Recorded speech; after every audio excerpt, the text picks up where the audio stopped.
It is a new day in education. We are looking back at what we want to preserve, where we are going, and where our students are headed in the future. New technologies are coming at us faster than we can digest or process, let alone integrate them into our classroom.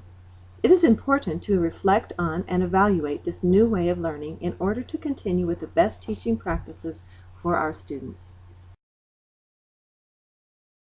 But for most of us, our cart is already full.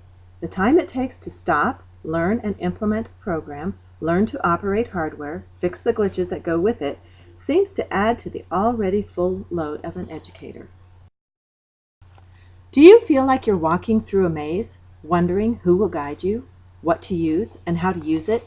Maybe you're not even sure what questions to ask. You feel overwhelmed with new vocabulary. And that strange-looking apparatus that has appeared in your classroom? Well, you know you should use it, but you just can't seem to warm up to each other. How will technology improve education? And what about the students? Will they just become computer zombies? Will the personal connection be lost?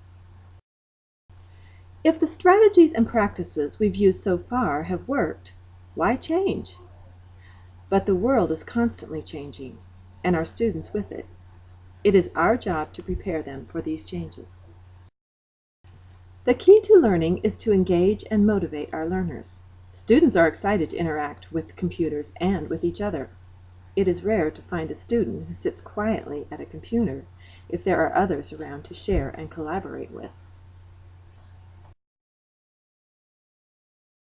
The role of the teacher is changing to that of a facilitator and guide. Less information comes from teacher-gathered materials, but rather from student-generated resources.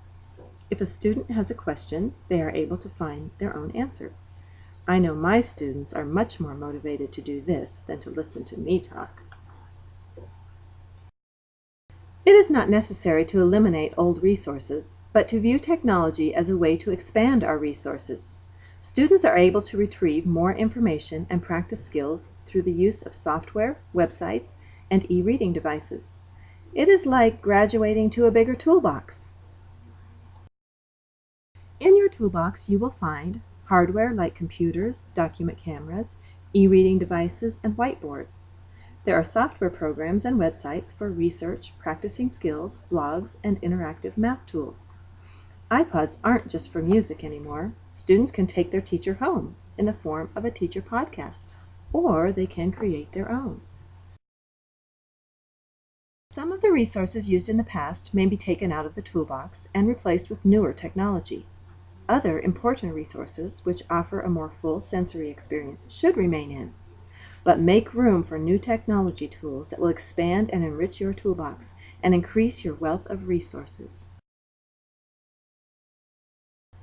Technology creates better communication. The dial phone is an antique, being replaced by the cell phone, which keeps us in closer and more frequent contact with each other. But in education, communication extends far beyond the cell phone.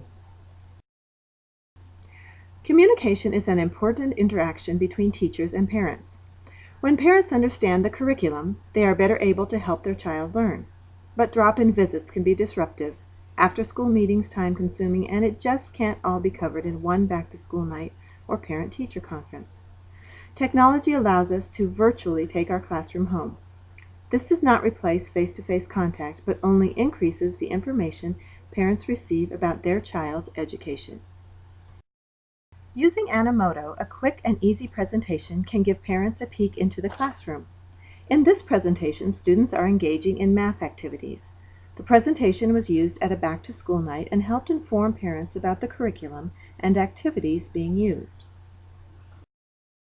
In the first week of school, these students wrote and edited introductions about themselves in their journals.